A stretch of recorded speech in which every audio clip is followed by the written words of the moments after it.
¿Qué tal, amigos? Pues bueno, ya estamos arrancando nuestro programa del día de hoy con nuestra invitada especial como cada semana, y hoy tratamos el tema de estafas y fraudes sobre procesos de inmigración con nuestra invitada del día de hoy, la abogada Giovanna Valdés. Es socia y fundadora de Valdés y Billing LLP. Su práctica se centra en el área de derechos de inmigración y nacionalidad, incluyendo la inmigración basada en la familia, la inmigración humanitaria, la naturalización y las apelaciones de inmigración. También ha sido seleccionada para la lista de Rising Stars de Illinois en el 2019, 2020, 2021 como Super Lawyers. Así es que felicidades y te doy la bienvenida, Giovanna. ¿Cómo estás? Bien, bien, muchas gracias. Bueno, tratando el tema de estafas y fraudes sobre procesos de inmigración, en este país, pues, como saben, está compuesto de inmigración desde sus inicios. Unos de los que más han sido ciertamente segregados, pues estamos hablando en especial de nuestra propia comunidad, como latinos, mexicanos, en los que siempre tenemos la ilusión de arreglar nuestro estatus legal en este país, pero también pasamos por muchas estafas, por esa necesidad de querer ser residentes y estar bien en este país de alguna manera. Y bueno, pues vamos a hablar varios temas que la abogada Giovanna Valdés nos va a aclarar, nos va a decir cuáles son tus derechos y cuáles no. Vamos a comenzar acerca de las estafas que se hacen acerca de del TPS, de la gente que sí es aplicable, de los países que pueden aplicar, ya que no todos son elegibles para este programa TPS. Sí, este programa, pues, bueno, un poquito sobre este programa. Este programa da protección a gente de ciertos países y igual para ciertos tiempos. Siempre lo primero que sugiero es que la gente, si está interesada y dice, yo soy de tal país, escuché en las noticias que posiblemente se iba a dar TPS para este país, puede meterse uno mismo, ¿verdad?, al internet y meterse a la página de UCIS y ver, ¿verdad?, si uno es de uno de los países. Son muy limitados los países, no son muchos los países. El más reciente creo que es Venezuela, que todos hemos escuchado. Muchas veces la gente piensa que es nada más países de Centroamérica, pero sí hay otros países, ¿verdad?, que califican para este programa. Muchas veces vemos que la gente es estafada con la ilusión, ¿verdad?, que califican para TPS porque les dicen, no, pues eres de este país, mira, este país está incluido. Pero muchas veces no se fija la gente que tienes que verte registrados, tener presencia física en Estados Unidos en cierta fecha. Por ejemplo, ahorita, Venezuela, ¿verdad? Eso se dio en enero del 2021 y hay mucha gente todavía llegando de Venezuela ahora. Pero si no estuviste cuando empezó el programa, pues no calificas, ¿verdad? Y puede ser que vayas a algún lugar y te diga, eres de Venezuela, por supuesto, vamos a hacerlo. Y no es así. No es así. ¿Verdad? Tienes que fijarte en si es que te registraste en la fecha que era requerido, si estuviste aquí, y pues igual otros requisitos que son necesarios. ¿Y cuáles serían los requisitos? Por ejemplo, hay muchos centroamericanos, ¿no?, que cruzan la frontera. Creo que vienen con la idea de que si traen a un hijo menor, tienen un 100% garantizable de que van a arreglar su estatus legal aquí. Desafortunadamente, pues es una falsedad. Sí hay en ciertas situaciones una forma de arreglar su estatus por medio de algo que se llama asilo, pero cuando uno se presenta con un niño en la frontera, bajo esta administración que tenemos ahora, esas personas sí los van a dejar entrar normalmente después de a lo mejor un día, unos 5 días de detención, desafortunadamente, pero sí los dejan entrar con un permiso especial. Pero ese permiso no es un estatus legal. Ese permiso lo que está haciendo es que está comenzando el proceso de deportación para deportarlos de nuevo a su país, ¿verdad? Y la gente piensa que, ya llegué, ya me dieron asilo en la frontera. Pero eso no es lo que le están dando. Lo están dejando entrar para, pues, deportarlo de nuevo. Puede pedir asilo si gusta, ya que está acá. No sé si gustes, ¿verdad? Podemos también platicar sobre esos requisitos de asilos básicos, si es algo que le interesa. Sí, yo pienso que sí, porque mucha gente tiene la idea de que, ok, ya tengo aquí a mi hijo, ya soy elegible, ya me voy a quedar aquí, ya voy a recibir mi residencia o por lo menos un permiso. De trabajo, contratan un abogado, muchos abogados les hacen una ilusión inexistente. Entonces, pues sí me gustaría que les aclararas un poquito acerca de ello. De eso. Sí, asilo igual, es un beneficio limitado a gente, no es limitado a gente de ciertos países, ¿verdad? No importa de qué país seas. Pero sí tenemos, los requisitos básicos son 5, yo siempre digo. El primero es que tienes que archivar en el primer año que llegaste. Es una solicitud que tú tienes que meter. No lo pides en la frontera cuando te dejaron entrar. No. Eso no es pedir asilo. Tienes que llenar, ¿verdad?, un formulario y archivar esa solicitud y dentro del primer año.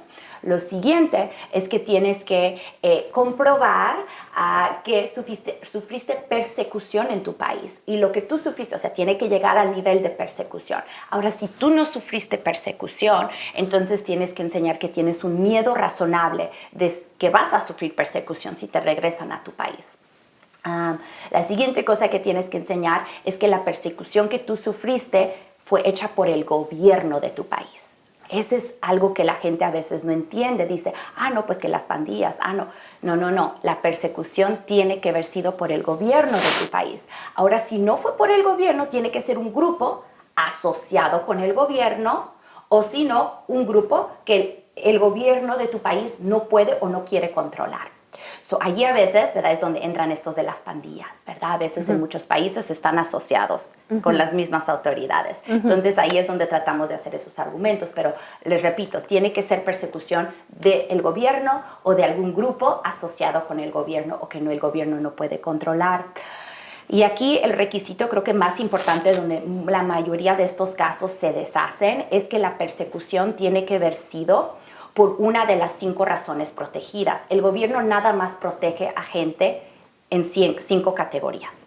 Esas categorías son por su raza, o sea que sufrieron persecución por su raza, sufrieron persecución por su nacionalidad o por su religión, o por su opinión política o por su membresía en un grupo social, un grupo que es reconocido en la sociedad como un grupo. A veces la gente, lo más común que escucha, que me llamadas, que me pedían dinero, eso es muy común desafortunadamente, pero pues te están haciendo eso, no por una de las razones protegidas, eso es simplemente delincuencia, ¿no? O sea, no tiene nada que ver una cosa con la otra, así es que bueno, espero estén tomando nota de lo que está diciendo la abogada Giovanna Valdés, y bueno, ahorita seguimos con más temas acerca de inmigración y sus derechos, pero nos vamos a una pequeña pausa y ya volvemos.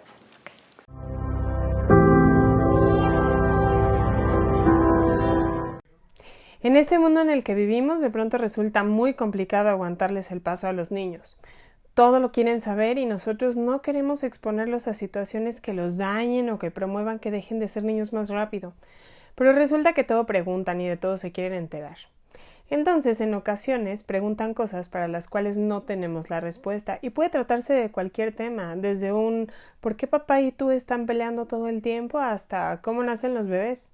Y estando expuestos a los medios de comunicación que existen hoy en día, a veces tienen dudas que no les podemos contestar porque en términos de desarrollo podrían no estar preparados para la respuesta. Por ejemplo, con la pandemia. De pronto no entendían con mucha claridad lo que estaba pasando y solo sabían que estaban encerrados porque algo allá afuera podría dañarlos a ellos o a sus seres queridos. Y tal vez intentamos explicar lo que ocurría, pero también a la hora de la comida poníamos las noticias y escuchaban: el día de hoy el número de muertos asciende a tanto, y probablemente eso les angustiaba sin saber a ciencia cierta qué significaba. ¿Cómo hacerle cuando vamos a hablar de algún tema complicado? Primero debemos tener toda la información e imaginar las preguntas que nos podrían hacer. De ese modo no nos toman por sorpresa. Lo más importante es que seamos claros y no generemos más dudas de las que ya tienen.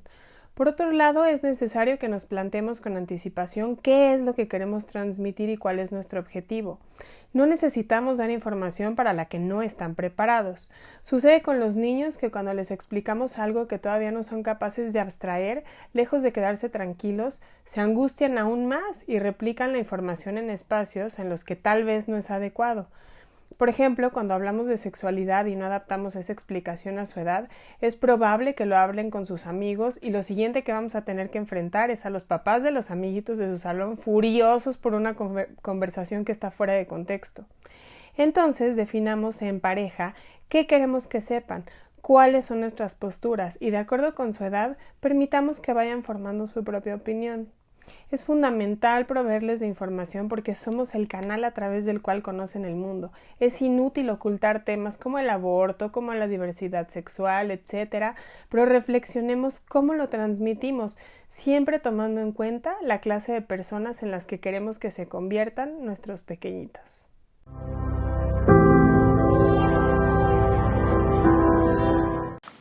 ¿Qué tal, amigos? Pues ya estamos aquí de regreso. Continuamos con nuestra invitada del día de hoy, la abogada de inmigración, Giovanna Valdés. Espero que hayan tomado notas antes de irnos a la pausa acerca de cuáles son sus derechos para ser elegible del TPS.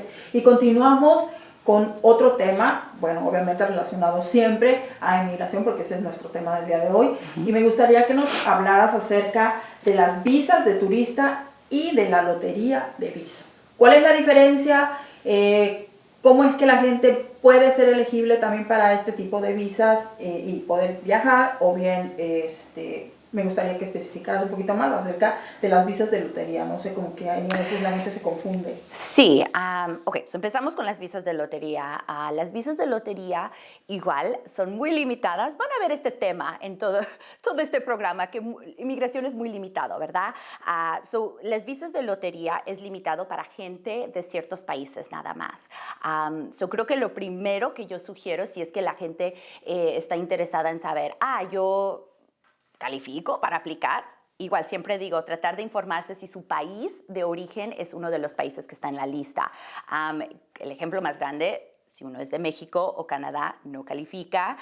Entonces, si hay gente, ¿verdad?, que le está ofreciendo visa de lotería y usted es mexicano, pues obvio, no va a poder aplicar. Ahí descalificado simplemente por eso. Y antes de que continúes, me gustaría que nos dijeras qué es una visa de lotería. O sea, porque la gente dice visa de lotería. Yeah. O sea, ¿para qué? ¿Para viajar como turista? ¿Para ir a trabajar? ¿O cómo funciona esta parte? Buena pregunta. No, es una visa que es de inmigrantes. Tú vienes con esta visa, te dan una visa para entrar. Y ya que estás aquí, tú pides tu residencia. ¿Eso es lo que se le llamaría una visa de lotería? Es como ganarte la lotería, ¿verdad? Venirte a Estados Unidos y poder, ¿verdad?, hacer tu vida acá. Ahora sí hay requisitos de estudio, sí hay requisitos de experiencia de trabajo.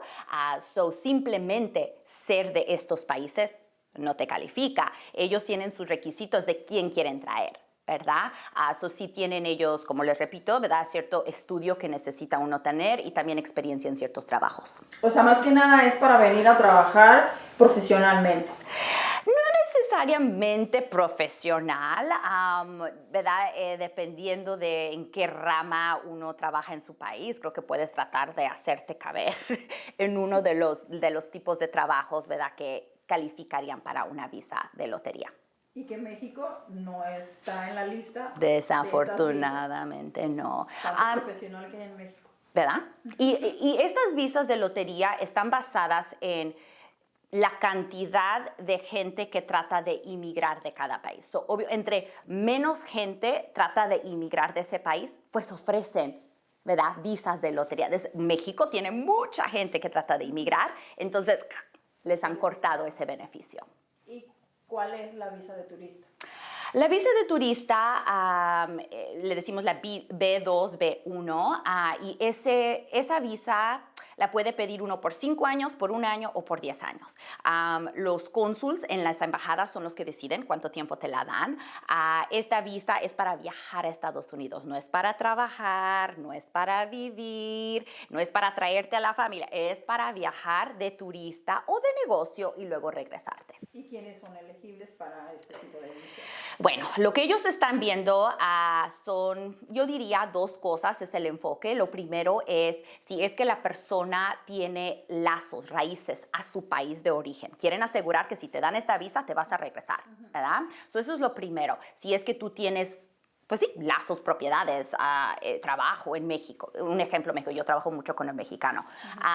Y la siguiente cosa que ellos van a ver es pues tu situación económica, desafortunadamente, ¿verdad? Entonces, por eso decimos que las B2 a veces para gente que nada más tiene dinero, ¿verdad? Porque sí tienes que enseñar que tienes el dinero para tu viaje, ¿verdad? Claro. Para solventar ese viaje. Sí, sí, claro, y ellos se aseguren de que no vienes a trabajar, ¿no? Exactamente. Se da mucho el caso. Hablando de la gente que quiere hacerse residente y existen estos sitios en línea, la gente por su propia iniciativa, ellos pueden hacer este proceso sin un abogado. ¿Y qué tan seguros son estos sitios y cuáles ellos podrían identificar que son sitios verdaderos, ¿verdad? Que no son sitios falsos y que solamente te estafan o te roban tu información? Sí. Esto lo he visto mucho que pasa. Lo primero, siempre asegurar que estás en la página del gobierno. ¿Cómo averiguas eso? Es UCIS, así le decimos ucis.gov, que es ucis.gov. Gov es gobierno, right? Eso quiere, las páginas que acaban con gov quiere decir que es una página legítima del gobierno. Eso es lo primero, asegurar que sí es una página legítima antes de empezar a poner tu información. Sí. Lo siguiente, ya que dices, ok, estoy en la página del gobierno, sí es limitada las solicitudes que puedes hacer por línea. Aplicar para la residencia no es una. Puedes renovar tu residencia si ya eres residente y quieres renovar tu tarjeta porque ya se va a vencer. Puedes meter la solicitud de ciudadanía. Puedes meter ciertas aplicaciones que están relacionadas con la ciudadanía. Por ejemplo, se te perdió tu certificado y quieres pedir un duplicado, eso también lo puedes hacer por línea.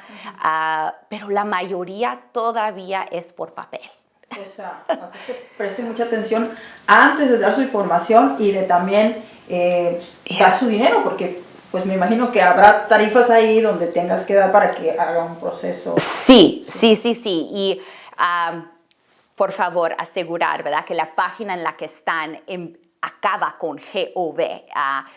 Si no se les grabó esto de UCIS, aunque sea que acabe con GOV, entonces quiere decir que sí es una página legítima. Sí, así es que mucha atención con eso. Y bueno, nos vamos nuevamente con otra pausa y ya volvemos con la abogada Giovanna Valdés.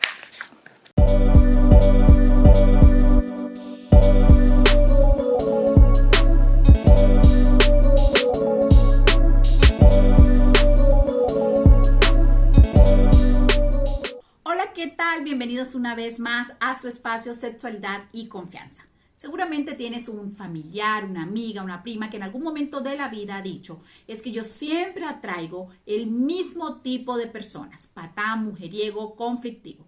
Así que hoy hablaremos de cómo detectar patanes. Pero ¿cómo se convierte una persona en patán? Por diversas razones. Puede ser por el timing, el momento de la vida en el que se encuentre, por imitación de sus antepasados, por problemas con la pareja, por alcoholismo, por drogadicción, sea cual sea la situación, siempre hay una salida para detectar esos patanes. Así que toma atenta nota a lo que te voy a decir. Lo primero que debes tener es una lista de cuáles son tus virtudes, tus bondades y qué estás buscando en una pareja. Luego, cuando ya encuentres esa pareja, debes investigarlo. ¿Dónde lo voy a investigar? En las redes sociales. Que publica, que escribe, a quienes sigue o en los amigos en común que tengamos. Para allí encontrar esos focos rojos. ¿Cuáles son los focos rojos? Cómo trata a su mamá, cómo habla de su expareja, cómo trata a un mesero, cómo se comporta en la vía pública. De esta manera yo puedo llevar las reglas y los límites que nos cuesta colocar tanto en la relación desde el inicio. Luego paso a unos premios y unos castigos. Llegas temprano, te doy un besito. Llegas tarde, no hay besito. Ese premio y ese castigo se cumple así sea el día de su cumpleaños. Luego es importante también tener en cuenta que la actividad sexual no debe darse en la primera cita porque esto baja el nivel de interés. Y bueno, también debemos fortalecer nuestra autoestima. En la medida que yo sé qué quiero, cuál es mi negociable, cuál no es mi negociable, hacia dónde voy, en esa medida voy a poder atraer el tipo de persona que quiero para mi vida. Pero de repente, si no la encuentro o si es un patán, next, siguiente, hay 1850 oportunidades esperando por ti.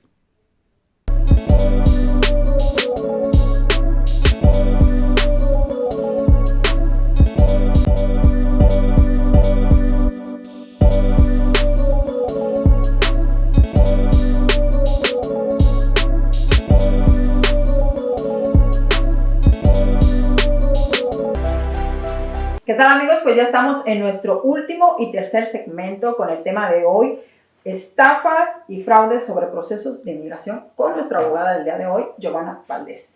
Así es que, bueno, continuando con las personas que deseamos, ¿no? Nos ilusionamos porque somos discriminados, porque no nos sentimos con derechos que también desconocemos, porque también hay derechos, aunque seas indocumentado, pero siempre tenemos la ilusión, obviamente, de recibir nuestra residencia, para viajar, para sentirte tranquilo aquí en los Estados Unidos. Entonces, muchos notarios, vamos a hablar acerca de los notarios, que aquí no tienen tanta representación como en otros países, y que muchas veces se hacen pasar como abogados, como si ellos pudiesen llevar este proceso. Cuéntanos acerca de eso. Este es un gran problema para mí como abogada, porque yo me dedico a limpiar estos desastres, ¿no? A veces. Sí, aquí en Estados Unidos los notarios no son licenciados, ¿verdad? ¿Qué es lo que necesitas para ser notario aquí en Estados Unidos? Creo que pagas como $1,500 de depósito o algo así, y te dan una estampa y puedes notarizar cosas. Eso es lo único que necesitas para ser notario. Entonces, esta persona, obvio, no tiene nada de preparación, nada en este tema, ¿no? De migración. No tienen que tomar cursos, así, ¿verdad? Estar actualizados así como nosotros los abogados. Entonces, muchos de estos notarios, por cierto, donde yo vivo, veo por todos lados, ¿verdad? Notario y legal services. Y digo, ay, Dios mío. Pero sí, sí, a veces ellos dicen que ellos pueden llenar los formularios, ¿verdad? Para la gente, para la residencia, para peticiones familiares, para permisos de trabajo. A veces, ok, lo hacen sin problema y la gente sí obtiene lo que está pidiendo. A veces no, y meten a la gente en un gran problema, donde ya no los podemos sacar. O sea, en sí, ¿cuál sería su función de un notario aquí en Estados Unidos? Buena pregunta. Notarizar cosas, jurar, ¿verdad? Si uno está haciendo una declaración o una carta que tiene que estar notarizada, pues es lo que ellos hacen. Le ponen la estampa y firman que la persona sí estuvo presente para firmar enfrente de ellos y juró que era la verdad. En verdad, eso es lo único que hacen aquí los notarios. Hacer. Correcto, correcto. Nada que ver con los temas de inmigración. ¿Ellos te pueden llenar documentos para hacer una solicitud de inmigración? No deben. De residencia. No deben. Si uno se fija, por ejemplo, en la misma página de UCIS, del gobierno, ¿verdad? De migración, ellos dicen, ¿quién puede preparar formularios para ti? Un abogado, un representante acreditado por migración o tú solo.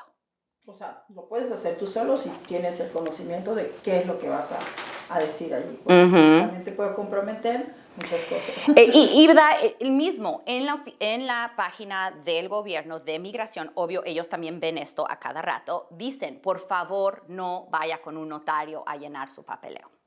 Exacto, porque muchas veces con esa necesidad de hacerte residente, pues eres presa fácil, ¿no? De este tipo de notarios, ¿cuál es la palabra?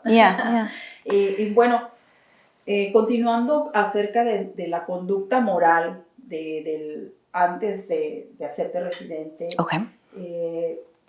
¿qué cosa te puede ser perdonable y qué no?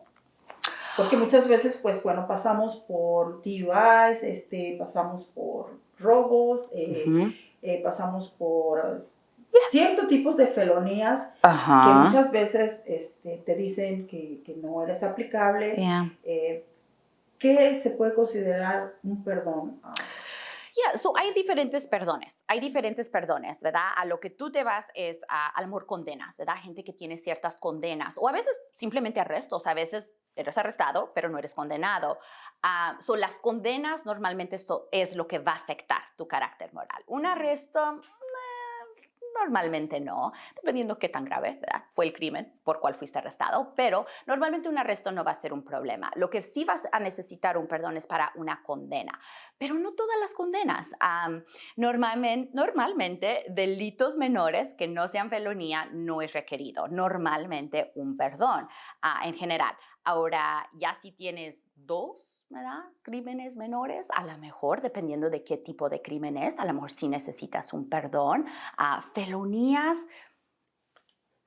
dependiendo qué tipo de felonía, a lo mejor necesitas un perdón. A veces hay felonías que no necesitas un perdón porque no es un problema para migración. ¿Y cuáles serían esas felonías que no se requiere de un perdón?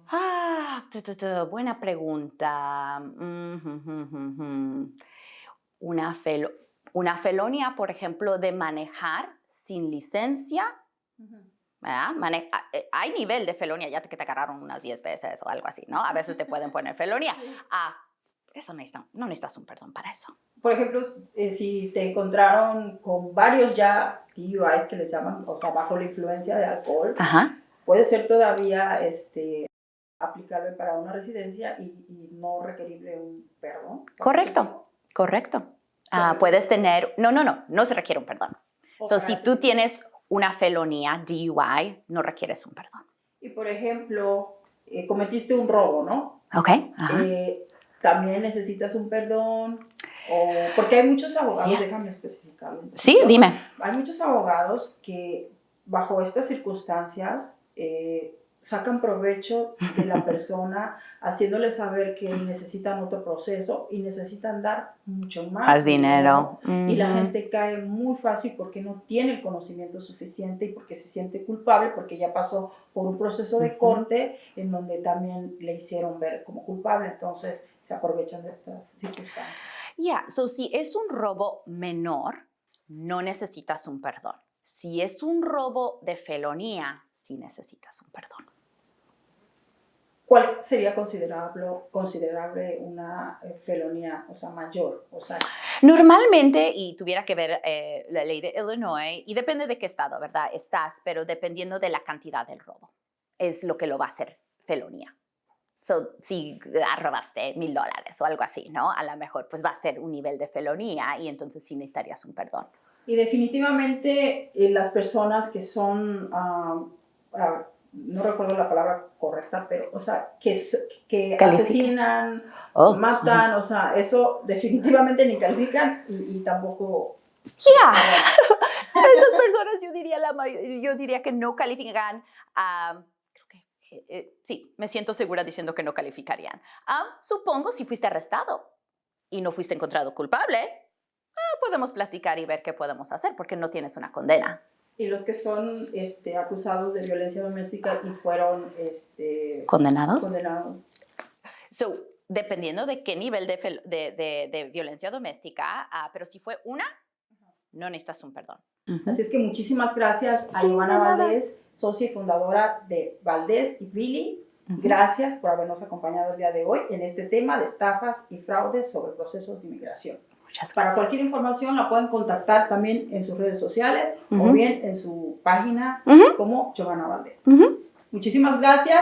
Nos vemos la siguiente semana con otro tema, con otro invitado. Gracias.